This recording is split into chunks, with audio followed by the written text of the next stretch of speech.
خواهي قرد فرمي يا ابن آدم لو أتيتني بقراب الأرض خطايا ثم لقيتني لا تشرك بي شيئا لأتيتك بقرابها مغفرة.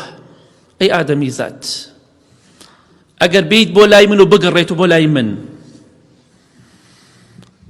بري زوي جناه تبي بري أم زوي هم زوي وات جناهي تو أجر قباريكي هبه حجمكي هبه همو زوي داير كات پر زوی بکە هەر هەموو زەویە تاکو ئاسمان دەڕوات.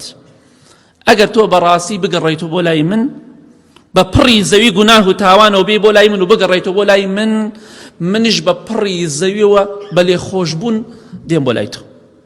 ئەوەندە خوای گەورە غەفور و ڕەحیمە.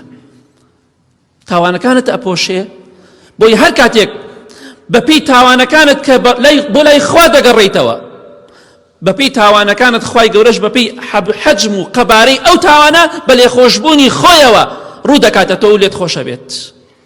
ئەوە ڕەحمی خوایە کەواتە خوای گەورە هانمان دەدات بۆی تۆبە بکەین و بگەڕێنەوە بە لای خوای گەورە. ئەگەر پێت خۆشە خوای گەورە خۆشتی بوێ بگەڕێنەوە بە لای خوای گەورە، چونکە خوای گەورە بە ڕەحم و بە میهرەبانی خۆی بە لێخۆشبوونی خۆی ڕوو دەکاتەوە و لێت خۆشە بێت. کەواتە ئەگەر گوناهەکانت پڕ زەویش بوو مەڵێ تاوە تازە خوا لێم خۆش نابێ، بەڵکو خوای گەورە پڕی زەوی لێخۆشبوونی خۆی پێشکەش بە تۆ دەکات، چونکە بەڕاستی تۆ گەڕایتەوە بۆ لای خوای گەورە. یەکێک لە علامەت و نیشانەی تۆبەکردن ئەوەیە کاتێک کە من تۆبە دەکەم لە گوناهەکە لە پێشوو باشتر بم، بگۆڕێم، گۆڕانکاریم بەسەردا بێت، دیارە خوای گەورە تۆبەکەمی لێ قبوڵ کردووە کات.